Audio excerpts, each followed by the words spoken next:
Bonjour à tous, j'espère que vous allez bien. Frontières, Air Algérie, billets, reprise des vols, les nouvelles aujourd'hui 22 mai 2021. À l'approche de la reprise des vols, l'ambassadeur d'Algérie en France, Antar Mohamed Daoud a confirmé que 5 dessertes quotidiennes, entre l'Hexagone et notre pays s'effectueront, dans un premier temps, à partir de 3 aéroports français, à savoir ceux de Paris, Marseille et Lyon. Satisfaction suite à la décision de rouvrir les frontières, de faire en sorte qu'il y ait près de 5 vols quotidiens à partir de la France, c'est-à-dire de Paris, Lyon et Marseille, à destination d'Alger, Oran et Constantine, dans une première étape. Et pourquoi pas étudier la possibilité par la suite de rouvrir encore 2 autres destinations, certainement Lille et Toulouse. Et puis côté algérien, pourquoi pas Annaba et Tlemcen. Donc nous faisons ça étape par étape. Des informations et des remerciements à ces associations et à travers elles toutes celles qui ont constitué un des maillons de la grande chaîne de solidarité algérienne mise en lumière par la crise sanitaire. Une solidarité envers le pays d'origine mais aussi entre concitoyens, d'où l'appel lancé par Antar Daoud à la fédération de tous ces acteurs. Nous sommes quelques millions, semble-t-il nous sommes un peu plus de 5 millions qui sont établis ici en France. Nous représentons quelque chose comme le 6e ou le 7e de la population algérienne globale et les fédérer, les mettre en réseau pour pouvoir apporter un plus, pour pouvoir apporter quelque chose de significatif à notre pays, c'est le rêve de tout Algérien. Créer de plus en plus de passerelles avec la rive sud, c'est-à-dire avec notre pays, l'Algérie, et initier des projets autour de la formation, de la recherche, des expériences communes, d'accord, et permettre aussi aux chercheurs et enseignants algériens aussi de venir partager avec nous des expériences dans les domaines qui les intéressent. Ce que j'ai retenu, c'est qu'il y a un renouveau. Donc il y a un renouveau qui s'opère, il y a de nouvelles perspectives. Il y a aussi la question du futur, il y a aussi la question de la jeunesse. Un message à la jeunesse appuyé par la plus ancienne association algérienne en France, à savoir la Fédération FLN de France, qui se dit prête à passer le flambeau. Aujourd'hui, ils sont en train de faire tout pour passer le flambeau à cette jeunesse et on leur demande de s'organiser, de constituer une force qu'il va falloir qu'elle compte dans ce pays parce qu'ils sont des binationaux.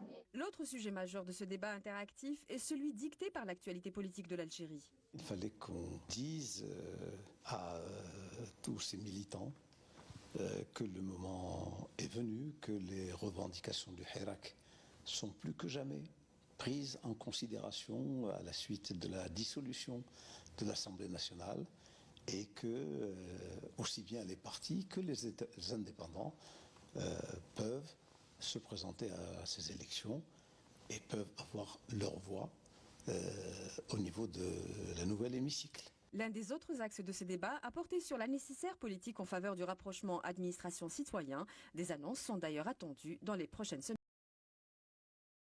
Amira Slim presse le gouvernement. Amira Slim, députée sortante de l'émigration pour la zone Afrique du Nord et Moyen-Orient, est revenue à la charge, jeudi, sur sa page Facebook officielle, au sujet de l'ambiguïté qui entoure la réouverture des frontières. L'ex-parlementaire évoque des inquiétudes et des interrogations. Elle appelle les autorités à plus de clarté concernant les mesures qu'elle compte prendre à partir du 1er juin. Amira Slim réitère son appel pour la facilitation du retour des Algériens bloqués en Tunisie et en Libye, notamment après la décision prise lors du Haut Conseil de sécurité concernant le maintien de la fermeture des frontières terrestres. Il y a des centaines de familles incapables de se payer des billets d'avion. C'est pour cela que je vous invite à prendre cela en considération et de faciliter leur retour ainsi que ceux qui se trouvent bloqués en Afrique, écrit Amira Slim. Reprise des vols Air Algérie, définir un calendrier précis. L'ex-député demande aux autorités de définir un calendrier sur la durée de l'ouverture des frontières aériennes, terrestres et maritimes. Elle recommande également de confier aux ambassades et aux consulats d'Algérie l'organisation des vols, en coordination avec les compagnies de transport aérien. Enfin, Amira Slim réitère son appel à la suppression pure et simple des autorisations d'entrée et de sortie d'Algérie. L'ex-parlementaire préconise aussi de faciliter les conditions d'entrée des ressortissants algériens ayant reçu 2 doses de vaccin sur présentation d'une preuve comme le recommandent les organismes mondiaux de la santé. Dès l'annonce, dimanche 16 mai, de la réouverture partielle des frontières dès le 1er juin, de nombreuses informations circulent sur les conditions de la reprise des vols, les prix des billets, etc. Dans les différentes pages et les nombreux groupes sur Facebook, des Algériens établis à l'étranger annoncent avoir acheté leurs billets pour des départs prévus dans les semaines à venir, avec les différentes compagnies aériennes qui desservent habituellement l'Algérie. Gare aux déceptions. Sur Internet, les compagnies aériennes, y compris Air Algérie, mettent en vente des billets d'avion pour des vols réguliers et non spéciaux. La mise en vente de ces billets n'est pas une nouveauté.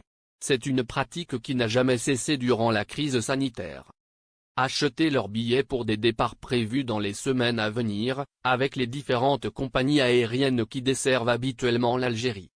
Il faut toutefois faire une distinction entre les vols spéciaux Air Algérie qui vont reprendre le 1er juin et les vols réguliers dont la reprise ne sera possible qu'après une réouverture totale des frontières algériennes. Pour le moment, rien ne dit que les vols réguliers vont reprendre en juin prochain. Si les autorités n'ont pas encore dévoilé les détails de la réouverture des frontières, des sources bien informées révèlent que la reprise des vols prendra la forme d'une opération de rapatriement de la compagnie nationale Air Algérie à raison de 5 vols quotidiens vers 3 aéroports, Alger, Oran et Constantine. On ignore pour le moment si les vols de rapatriement Air Algérie seront commercialisés sur Internet ou directement dans les agences après inscription sur la plateforme électronique dédiée comme cela avait été le cas lors de la dernière opération de rapatriement. Les conditions de vente des billets.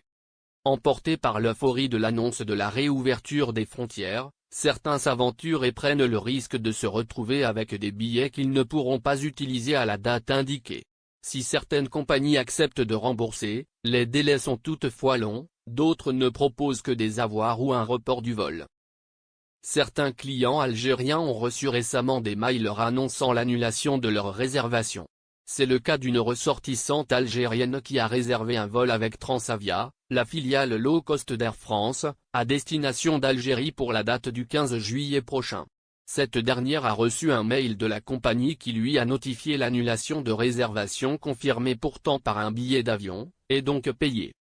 En raison des dernières mesures annoncées, nous sommes désolés de vous informer que votre vol est annulé pour des raisons opérationnelles, écrit la compagnie dans son mail. Transavia informe sa cliente qu'elle a déjà procédé au remboursement qui sera effectué dans un délai de 30 jours.